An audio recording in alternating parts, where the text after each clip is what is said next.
I'm Claire, and today let's talk about the natural number e. But actually, this problem starts from what is the derivative of 2 to the x, 3 to the x. Anyway, we can say it's b to the x. So the problem starts from this, and first let's use intuitive to think about this problem. So the derivative, let's have the example is derivative of 2 to the x. So first we can say if we just think about a creature's problem, we can just say x trace 1, so we have 2 creatures. And if x trace 2, so now we have 4 creatures because you just double it. So, and then if x trace 3, so now we have 8 creatures because it's double the whole part again. So we can think about in this picture about creatures, and now let's draw just a picture. The function of differential of 2 to the x.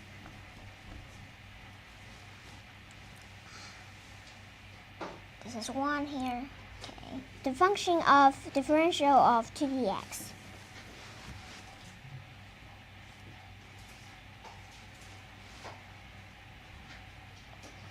Alright. And so we can let x choice 2 and 3. Point 2, x choice 2 and 3. So we have the area of 2 to the 2 and 2 to the 3. So because let's see here, you see, because we talk about the creatures, the picture of the creatures, and we can actually think actually the increment from x choice 2 to x choice 3 is 4. The increment is 4. Because let's see here, we can talk about the mean speed, or you can say it's the mean gradient. And so what's the mean gradient here? Because the mean gradient, we know if we have a function, so, and we need to calculate about the mean gradient from x choice a to b. So, and we have function f of x, and we can just calculate out the area right here, and then just divide b minus a. And right here, just the difference of the value that x choice. So right here the difference, because it's 2 and 3, so the difference is 1. So, and then we know the area because we say the increment, right? Because we draw the creature picture. So creature's picture. So, and in that picture we know from 2 to the 2 to 2 to the 3, you know, their difference is just 4. So just here is area. And we just use this area minus 1, to divide 1. So we just have the mean speed right here. So the mean speed, or we can say it's mean gradient. So we just say it's mean gradient. So the mean gradient right here is what? Is 4 right here. Of course we have a problem to talk about right here, is that the mean value and the mean speed. So first let's think 4, because the function is getting faster, so the mean speed should be in the right of the middle place. Maybe it's right here. So what's the mean value? Let's think here. 2 and 3, and value is here, another value is here, and curve it like this. And of course we know, and the mean value is the middle, the right of the middle.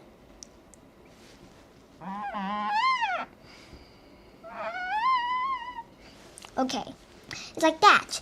It's like this. So, and we know what's the mean value. I mean, the mean value is just the mean number. Mean value. The mean value means it's the mean value of who? Of these two guys. I mean, 2d2 and 2d3. So we just say that's the mean value, and mean gradient right here is just what we talk about, like how to calculate it. And right here is 4. It's 4. So let's think, what is the mean value? We can draw, because this is a curve.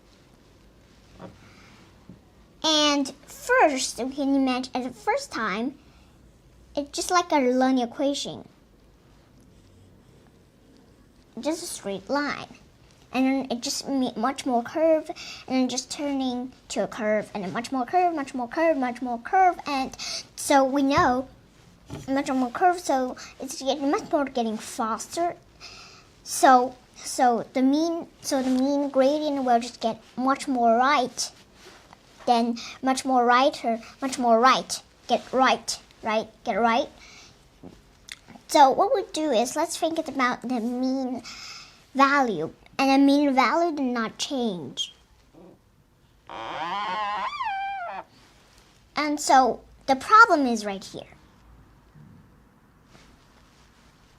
Is that so we can think.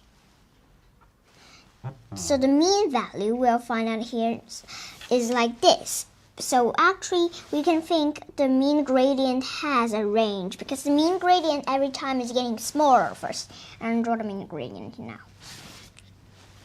Because we have a range. At first, if it's a straight line, so the mean value is equal to the mean gradient. But right now, it's just different. When it's getting much more curved, so the mean value did not change, but the mean gradient is just getting smaller, right? It's getting smaller. Because the area is getting smaller, but the difference of the two values that act twice is not changing, right? So and the area is getting smaller, so the mean gradient is getting smaller. So and let's see here, because example like this in this curve, because this mean value can move it to here.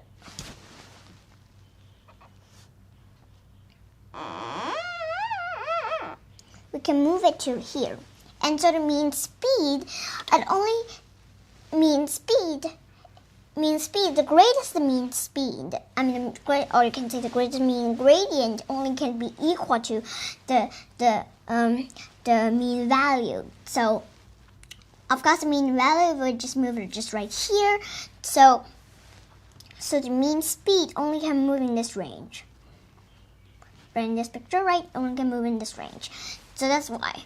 This part I may not talk really clearly. Now let me explain it again. So first we know this is a derivative function, and we know this is very similar to the creature picture, but the creature picture is not a function because it is not continuous. It's just several points. Okay, so now let me explain here.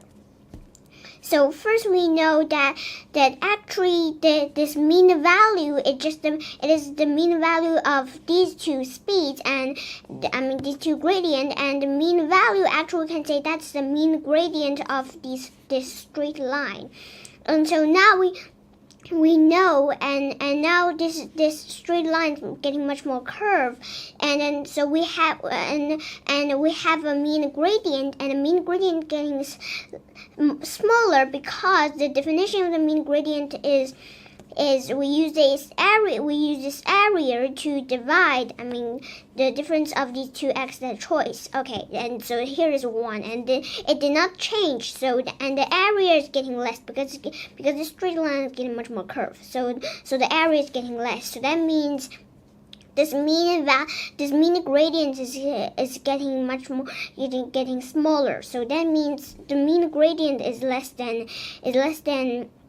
this mean value, and it's the right part. It's right of this. Then this. It's the right. It's moving right than this mean value. So right now we have a range because we parallel move this mean value to here on this curve. So it's right here. And then so we know that we have this is the range of this mean gradient, and it's moving right here, and we know and the mean gradient can't can't touch this, can't touch the right part here, the right thing, right mean value here, because if we touch it, so it wouldn't, it is not staying right here, it should be right here, and it's the mean value, it's the mean gradient of this straight line, and that's why. So of course, so why this mean gradient also can't touch right here, the left part, this mean value. And if we touch this mean value, because we have two ways. We use what I talked about before. We already can prove it because we're going to talk about this mean gradient. It is of a curve, not a straight line. So if it's equal to here, so it's just it is a mean gradient of a straight line. And we also can prove like this, because the mean gradient of a curve it's the right of the middle, because we need to mean the right part, the left part, and the right part, because the right part, each speed right here is getting bigger. It's getting bigger. So if we times the if we times the dx, so we have some rectangles right here, and it's getting bigger, so the area on the right is getting bigger, if it's bigger than the left part, if it's in the middle, if it's the middle place. So we need to move it to the right so we can mean these two areas. So that's why we need to move the place that where it's mean gradient, it should be the right of the middle. So that's why we have two ways to prove that we can't touch this mean value. So that means this mean gradient can't have the range in right here, moving in here. We can't touch both sides. Of course, if you watch my video to the end, and you will find out that the derivative function of 2 to the x is ln 2 times 2 to the x. So we have ln 2 times 2 to the 2 and ln 2 times 2 to the 3. Of course, we know the mean gradient already, because we have these. We use this area to minus this area, and we know that's just 4, and then divide 1, so that's 4. We already know the mean gradient here, and the problem is we need to calculate the mean value right here. So that's this one plus this, and then we divide 2. Okay, and now the problem we didn't find who. We need to prove that we can check it. We can check this is great. The mean value is greater than the mean gradient, of course. So now what we need to do the thing is that to factor out the to factor out 4, so it's 2d2 right here, because we have the denominator is 2, so in the numerator, so we only need to factor out 2 to the 8. 2 to the 3.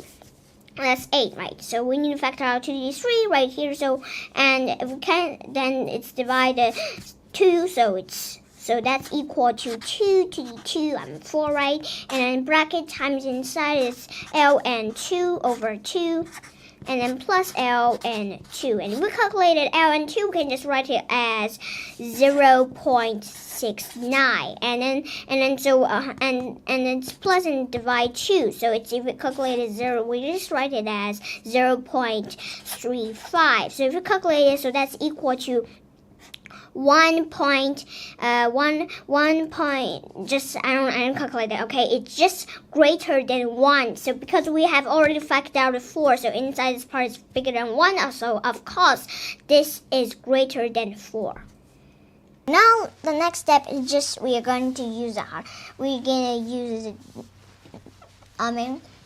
just going to calculate now here, the problem. So what we're going to do here is, we can use like that limit. We can say that's limit x approaching 0. Not x.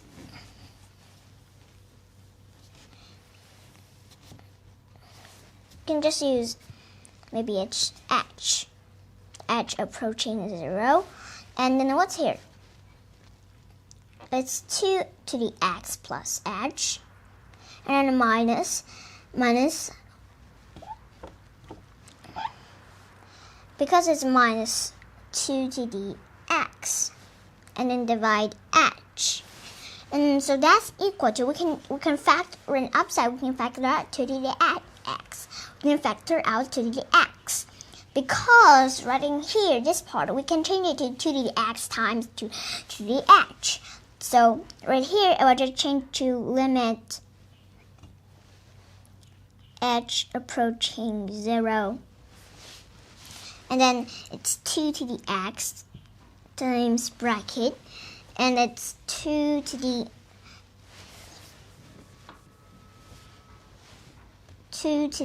h minus 1 over h. And so if you calculate here, the middle in here, this part, because we can take out 2 to the x.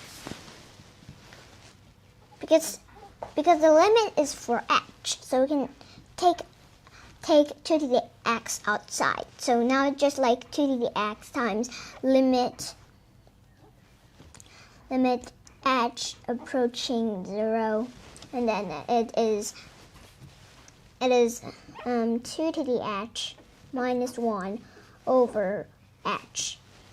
So right in this step, right, let's see here. So this value when h approaching 0, so it's just approaching a value. This part is just approaching a value. It is 0.69 and so on. If you try it, just try other numbers the same. So it just also approaching a number. But a problem right here is that, is there a number that this part is equal to 1? Let's see. If it's equal to 1, so this is why the natural number e comes here. Because if natural number e right here, the natural number e is just used, because this is the definition of the natural number e right here, because you see here, like this part equals 1, so of course we have the function.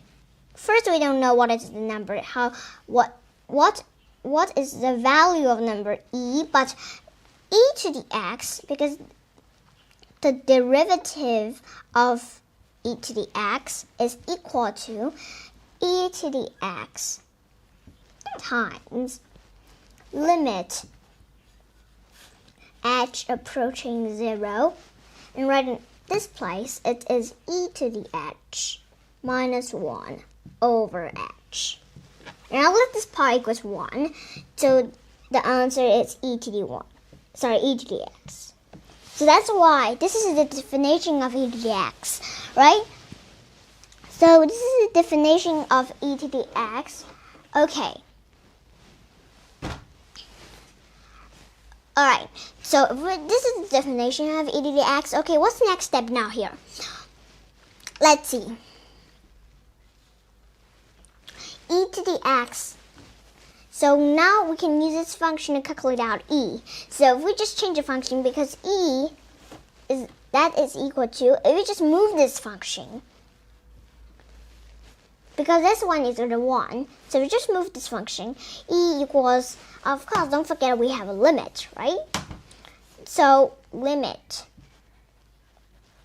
h approaching 0, and then right here it just square root, and what's square root? It's square, and then let the part has h number times together, right? Right, and so it's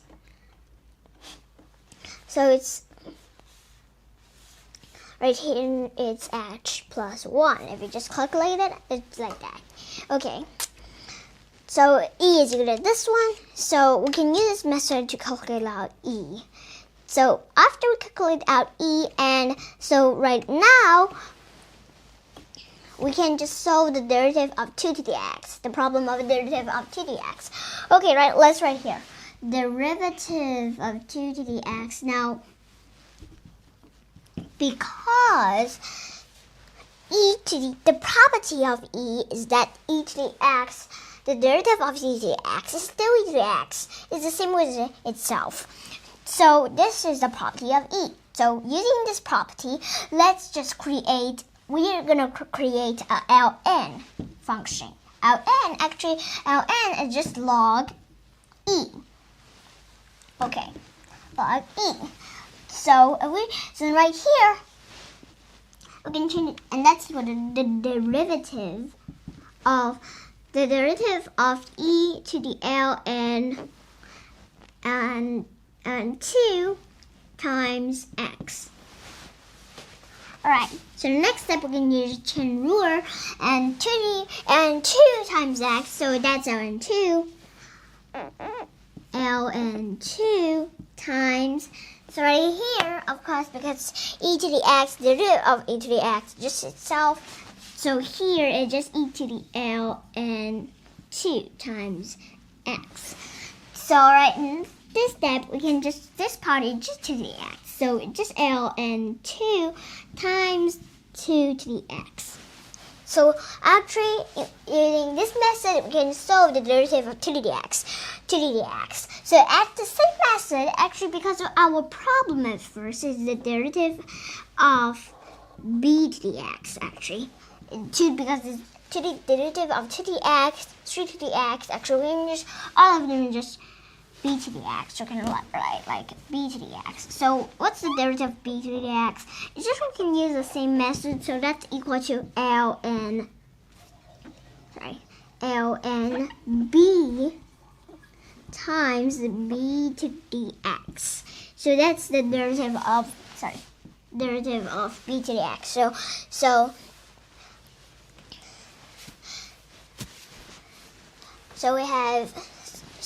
So we have found out the derivative of 2 to the x, 3 to the x, and we also know the natural number e, how to calculate it, how to find what is the number of e to the x, right? Sorry, what is the number of e, right? And the problem about e, natural number e.